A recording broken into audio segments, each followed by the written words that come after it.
Good morning. Good morning. It's great to see everybody. If you're visiting with us, you are our honored guest, and we're so pleased that you have chosen to be with us this morning.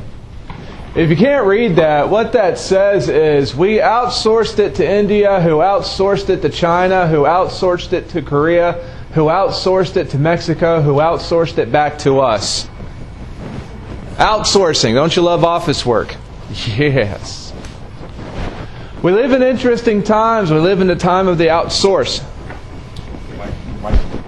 My mic's in the floor. Why is my mic in the floor? Andres, you touch my mic?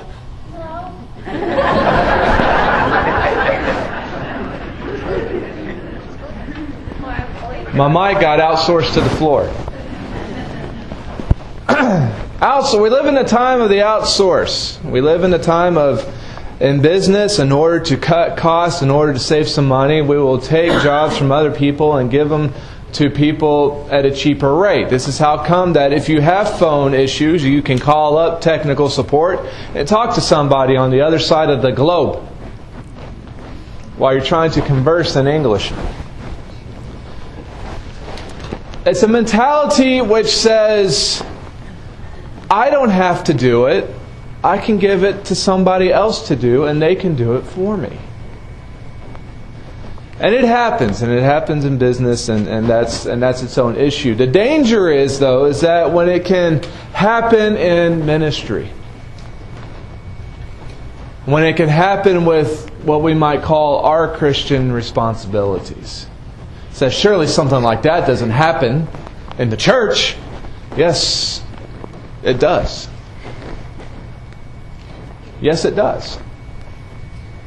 This is how come you can go to a Christian university and major in song leading. This is how come you can go and major in family ministry, and major in youth ministry, and major in pulpit ministry. We have gone unto the illusion that I'm not educated enough, I'm not smart enough, I don't have the proper training, and so I can't do some of the ministry that God has called me to do. So we'll hire somebody to do it for us. And then our conscience can be clean, in which we can pay them to do all of our ministry responsibilities for us, and we can sit back and be glad. This is what it's come to. This is how come stuff like a minister I know receiving a phone call from the office one day from a lady who was at Walmart. And said, there is a homeless gentleman outside the Walmart. I think you should come and give him some money or buy him some food or set him up for a place to stay tonight. The minister said, great, I'll go right after you do. The lady was taken aback. What do you mean? I did what I was... This is what she said. I did what I was supposed to do. I called you. Now you're supposed to do it for me. Brothers and sisters, I love you all very much, and I love Christians all over the world. But what I say now, I say with all due respect and love. No, that is not how it's supposed to work. It is not my responsibility or the responsibilities of the elders or deacons to do all of your ministry stuff for you. It is not my responsibility. Well, what is my responsibility? Well, Ephesians 4 tells us that the responsibility of the leadership to help guide and to help prepare and to help lead the body into works of service. Not do it for you. This is how come when I was in my first job in New Mexico, they were thrilled to have us, but as the years went by, you start hearing stuff. Well, what are we going to do for the kids this summer? I don't know. Let's see what Jeff can come up with.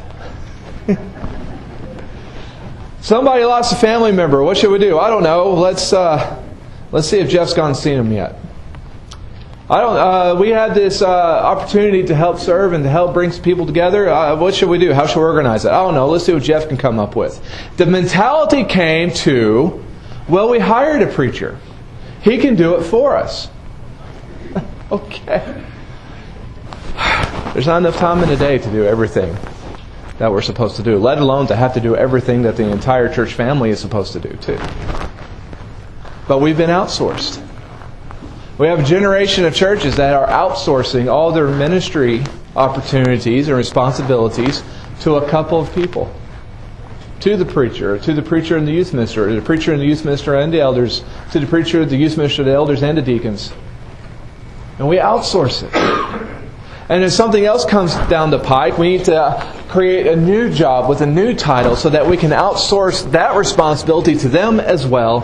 And then we can still sit back and think, well, I've done everything that I'm supposed to. Outsourcing. It's not supposed to be done that way. That's not our responsibility. So what are we supposed to do then? We work. We work until Christ comes back. We minister to the world until Christ comes back. We become servants to all until Christ comes back. When will that happen? I don't know. That's not my responsibility to tell you when it's going to happen. It is my responsibility to tell you that it will happen. Jesus was just once asked the question, when will you come into your glory? This whole conversation starts back in Matthew 24. And he's asked, tell us, when will this happen and what will be the sign of your coming and of the end of the age? Talk about your loaded questions. He's like, okay, do you want me to answer this quickly or do you want me to take some time? Well, in chapters 24 and 25, Jesus preaches this lesson in which he addresses the downfall of Jerusalem. But he also talks about the end of the age or him coming back. And it's very in-depth. In order to hammer out everything that he was talking about in this, he finishes this lesson with 3 parables. You've had the first 2 read to you in the course of this assembly. The parable of the 10 virgins and the parable of the talents. The parable of the virgins was supposed to tell us, be prepared, like Scar sang in The Lion King. Be prepared. Why? Because we do not know when the prince is going to come. So be prepared. You had 10 virgins. 5 brought, the idea is extra oil. They all had the original oil in their lamps. 5 brought extra, 5 didn't. And they got together to wait for the prince, or so that they can go to the banquet. As time went on, oil was consumed. Then lo and behold, after a long time of waiting, they all fell asleep. They woke up and trimmed their lamps, and 5 of them said, we have no oil left. The other 5 said, pity. And then the first 5 say, well, give us some of yours. And they said, well, then there might not be enough for all of us. Go find some more. And by the time the 5 virgins that were unwise went and found a store in which they can buy oil and then come back, they missed everything and were not allowed to come in. Why? For the simple fact that they were not prepared. But they didn't know when the prince would come. Exactly. The idea was to be prepared for whenever the prince showed up. We are not going to be forewarned when Jesus comes back. Regardless of what other people or the Inquirer try to tell you, we will not be forewarned when Jesus comes back. Be prepared. Then we have the talents. A master is going on a long journey. So he entrusts 3 servants with his property. One servant gets 5 talents, another gets 2 talents, and then another gets 1 talent. Do not feel sorry for the 1 talent man. Based on inflation and dollars amounts and everything, the guy got at least $500,000 for 1 talent. All right? So don't feel sorry for him. Okay? I would take a 1 talent. Okay? They all received talents. 2 of them worked their money. How did they do it? How people work their money today? They invested. They opened business. They might have invested into voyages, trade, put their money in the bank in order to build interests. Whatever. There was ways in the ancient world to build money very similar to the ways in which people build money today. Technology changes, but the methods are basically the same. 2 of them did it. One of them was too frightened to do anything with his talent. So he went out and he dug a hole and he buried it because the money was not his. The master comes back. 2 servants are called faithful and good. 1 servant is called wicked and lazy. Now we get the lazy. We understand lazy. He didn't do anything with it. But why call him wicked? He's called wicked because there was an understanding. The parable doesn't mention it, but the context of the parable, it's there. There was an expectation. A master was going away on a long journey. How long was the journey? Don't know. But the idea is, okay, a master is going away from a long journey, and just because the master's not there, does that mean that all the business that his land must deal in is just going to cease? Everything stops just because the master's not there? Obviously not. That's why he entrusted the 3 guys with his property. They were also trusted with what they could handle. There's a reason why the 1 talent man received the 1 talent and not the 5 talents. The 2 talent man couldn't have handled the 5 talents, apparently.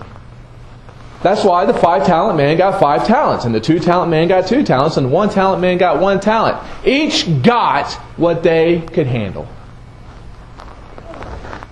But the wicked, lazy servant violated a trust. There was a trust here. There was an expectation that the servants would work with what the master left them. For the benefit of them? No. For the benefit of their master and for their master's property. After all, look at the end of the parable. Who gets the money at the end? They settle accounts with the master. It's all for the glory of the master. But there's an expectation to work until the master comes. So you take the combination of the 2 parables. Parable of the virgins, we're told, be ready, be prepared. We don't know when the master's coming back. Parable of the talents, work until the master comes back. When is he coming back? I don't know. But work until he comes, and when he comes back, then we will settle accounts with him. And then we'll either be called good and faithful or wicked and lazy. But we will be called something. And then at the very end of this lesson, Jesus keeps going. It says in Matthew 25 and verse 31,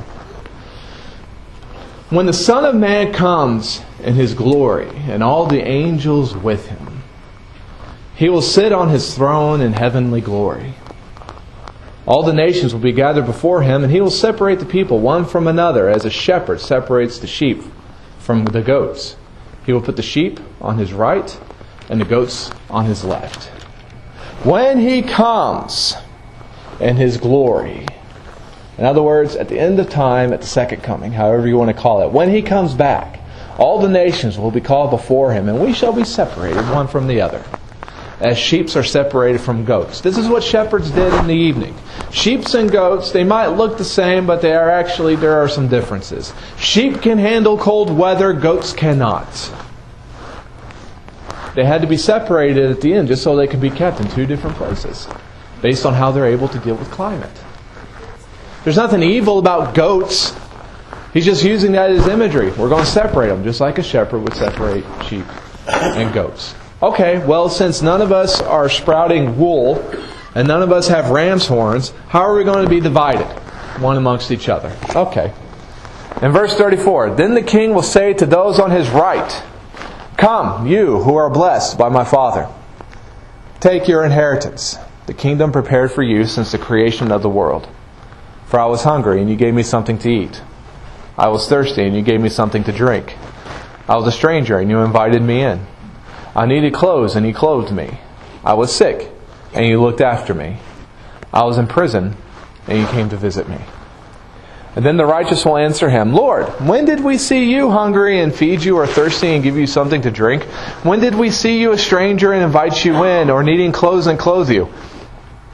When did we see you sick or in prison and go to visit you? The king will reply, I tell you the truth.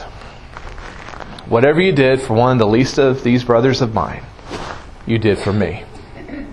Then he will say to those on his left, Depart from me, you who are cursed, and into the eternal fire prepared for the devil and his angels.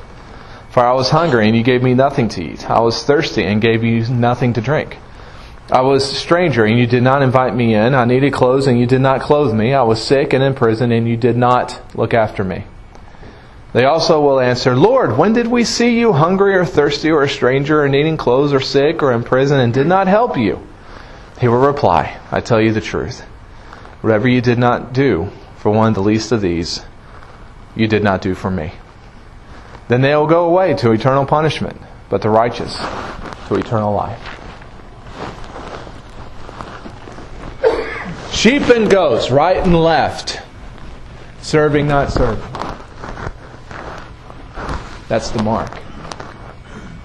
One day we will all stand before the judgment seat of God. You know, even if a person is found innocent, they still have to stand before the judge. We will all stand before the judgment seat. And what we will be called to account is what I did or did not do in life. When you're called before the judge one day, you'll have to answer for what you did or not do in life. Individual responsibility. I am not going to be called for what somebody else did. It's on me. That being said, I do not get to outsource my ministry responsibilities to others when there was something that I should have done. Well, what's the basis? The basis is what Jesus is talking about today in Matthew 25 is service. Now people like to run and say, this is just talking about service to the poor. No, it's not. It's not just talking about service to the poor. It's good to be good to the poor. The Bible's full of examples of seeking to treat the poor well. But if we put that here, that Jesus is just talking about the poor, we narrow the extent of what Jesus wants us to do to a very small circle. This is about serving everyone.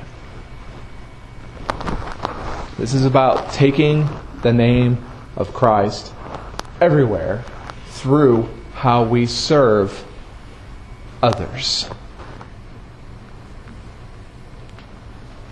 When we come across somebody who's hungry, how do we treat them?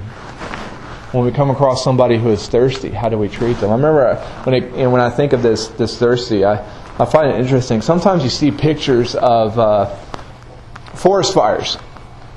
And sometimes you get this really sweet picture of there was a forest fire in Australia. A fireman's giving a drink of water to a koala bear out of a water bottle. You know, there was a forest fire in the West, and you see a picture of a fireman trying to give water to a field mouse. That's the idea. Service to anyone. As Jesus will say, to one of the least of these brothers of mine. To the least of these brothers of mine. To anyone. To the smallest of animals, sometimes even.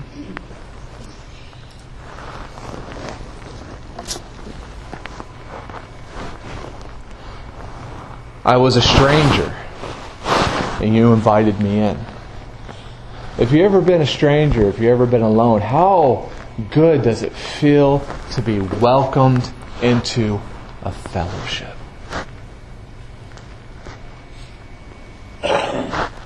This is how the name of Christ grows. You know, this is one of those examples that has nothing to do with rich or poor. This is more of the lines of human relationship. Are we welcoming? Are we welcoming to the stranger who knows no one? Once upon a time, we all came into contact with the Rio Grande Valley. And even if we were born here, there was that brief moment in which we didn't know a soul. It might have been when we came out of our mama's womb. We came out into the world, we didn't know anybody, but we were welcomed.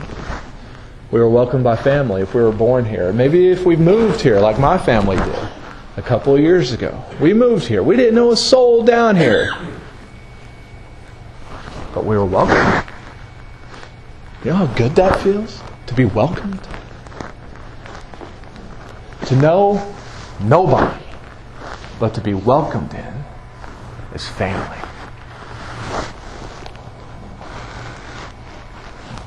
I needed clothes, and you clothed me.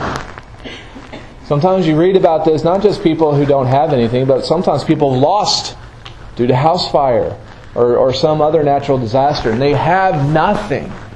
Or I remember, our children, even though they're in the same grade now, but Ethan's the oldest, Sydney is the youngest, right? And when Ethan was coming, we had, no joke, 4 baby showers before Ethan was born. And because it was a combination. Sherry was pregnant, I was graduating school, and we were also moving away. We were moving to New Mexico. So there was a whole bunch of graduation, pregnancy, and saying goodbye to us that went along in the month of May of 2004. And no joke, after we had the U-Haul packed, and we got a small U-Haul to pack our stuff, and it was filled to the brim. After everything was loaded, because we were taking off that night to go to Glen Rose, and the next day we're shooting west to New Mexico, that night we had a baby shower at Mesquite Church of Christ. And they were very generous with a whole bunch of baby stuff. And with each package, Sherry and I, we said our thank yous, and we were grateful. But then in the back of your head, you're thinking, where am I going to put this? That was with Ethan. And then when we moved to New Mexico, they threw us a baby shower, which is funny. We cooked for it. We had a church get together, and they took that time and threw a baby shower. So we jokingly tell people we catered our own baby shower in New Mexico, and it was good. No. But when Sydney came along, we didn't have any baby showers. And this is part of the reason, and we take responsibility. Part of the reason is because we refused to find out what Sydney was going to be before she was born. We wanted to go old school and not know what the sex of our child was going to be until she came out. Drove our Sherry and my parents nuts. But we were adamant. We don't want to know. And we were asked several times, aren't you going to find out? No, we're not. So we didn't have a baby shower. Nobody knew what to shop for. We had a girl, obviously. And not just a girl, we have a girly girl. And we just have boy clothes. Lo and behold, I know I'm dragging this a little bit, but I'm sorry. Lo and behold, a friend of ours in Deming, she has a daughter a year older than Sydney, although Sydney now is taller than she is. But a year older than Sydney, and her parents, who went to church with us, doted on that girl. And she shows up one night. Sydney's probably 6 months or so. She shows up one night with, no joke, 10 garbage sacks full of girl clothes. Some of which have never been opened or tags removed or anything because they just never got around to wearing that particular outfit. Sydney needed clothes, and when we were blessed. And from that point, we kind of started this, because there was a lot of babies, in that church in Deming, the weekend that Sydney was born, there was 2 other babies that were born that same weekend. So, I mean, we set up this kind of this circular who needs baby clothes system to okay, you outgrew this, let's pass it on to somebody else. We were able to do that for a few years. Why? Because sometimes you just need some clothes and you just got to pass it on. But again, it's service. It's service to the least of these. I was sick and you looked after me. Sherry was sick this past week for a couple of days.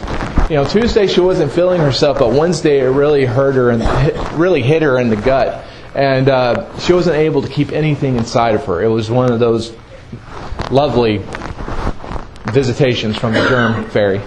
And, sometimes when we're sick, especially sick like that, we don't feel like doing anything.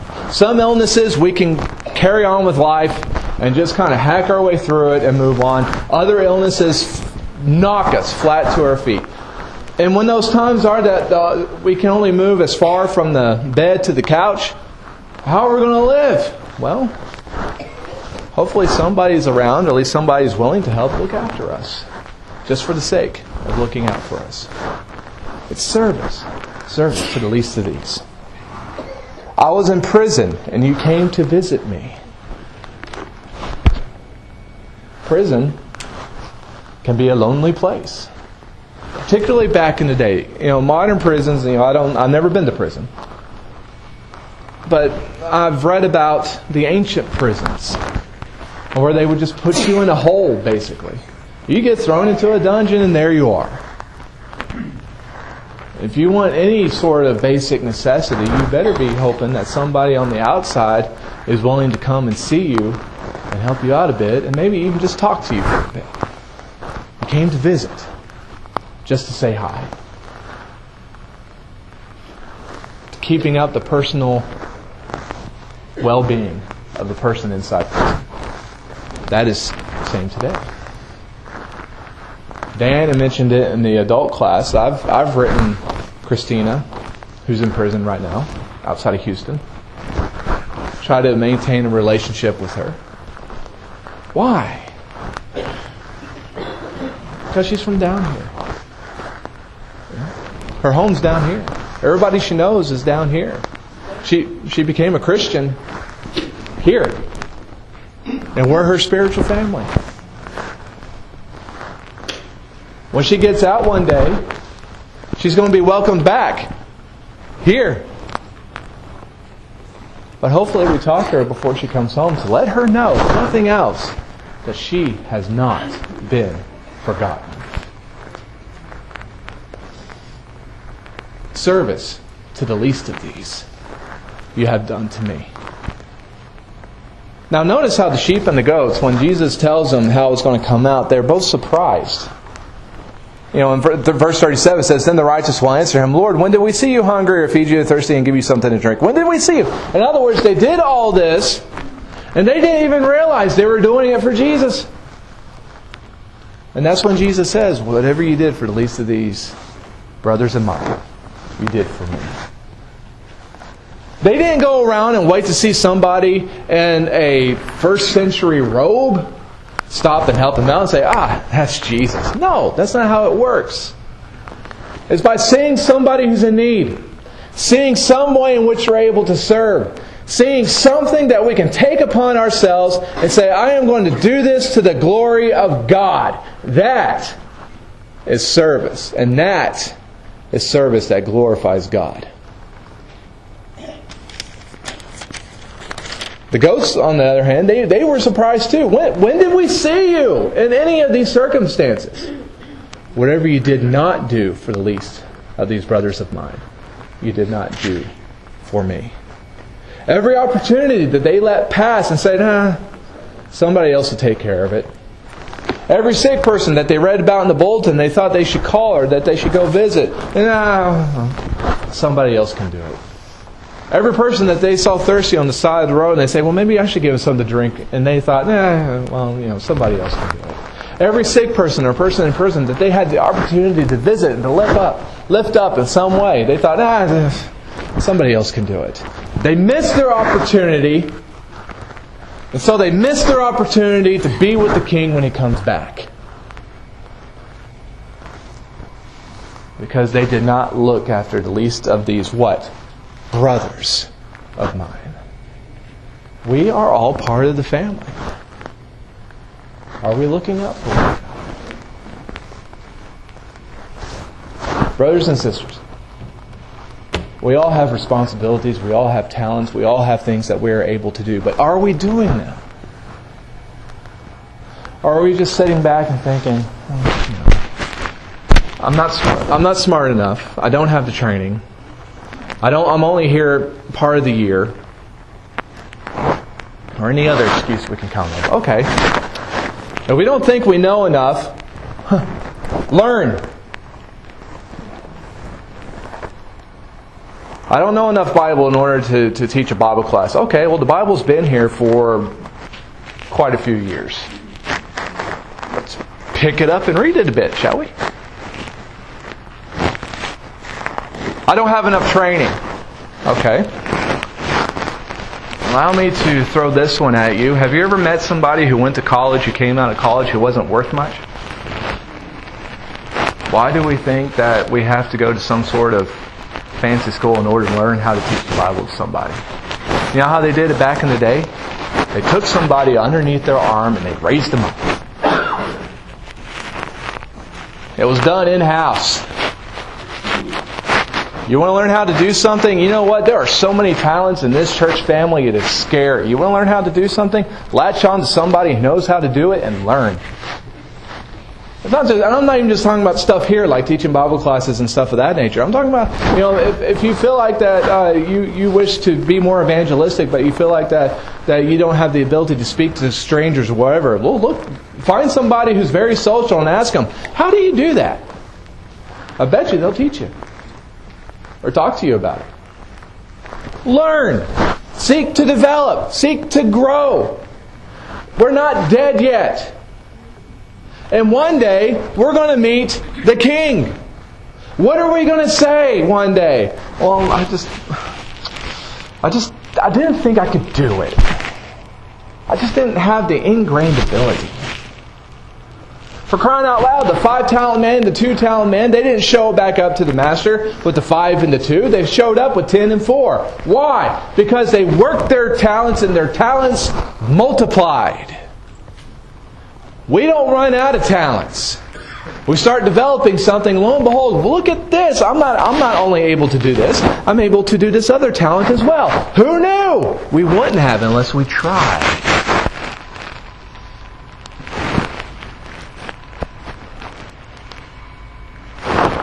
We can't outsource our ministry and we cannot outsource our personal responsibility. It will not work. I am not here to do your service for you.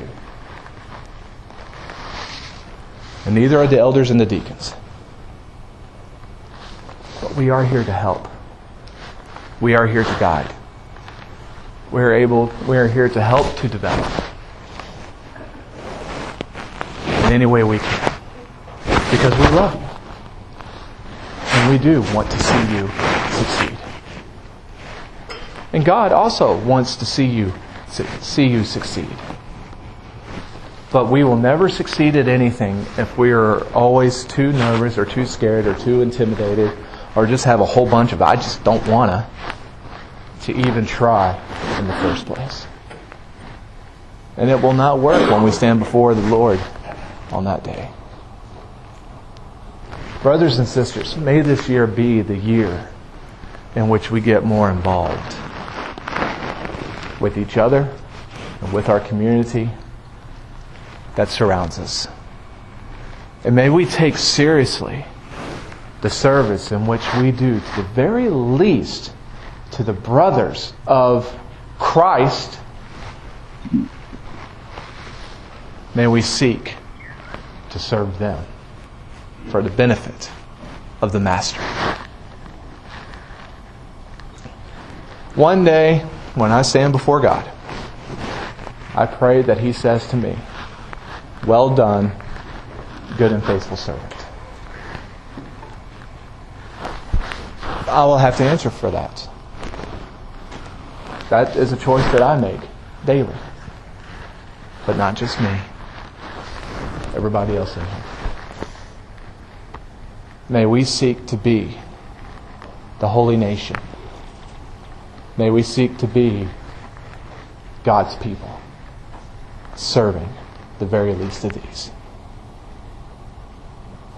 This morning, I would like to offer the invitation to those of you who might be hurting, who might be lonely, who might just not feel like you don't have anywhere to turn. We would love to welcome you into our family. We would love to adopt you into our family of Christ. Embrace you as a brother and sister. Or you might wish to put your Savior on in baptism. Maybe you have never had your sins forgiven. That's why Jesus came. Jesus came to offer us life. Jesus came to die on a cross to save us from our sins, so that we may be with Him for eternity. Maybe you haven't had your sins washed away. We would love to assist you in that this morning. But whatever needs you have, would you please come down as we stand and as we sing.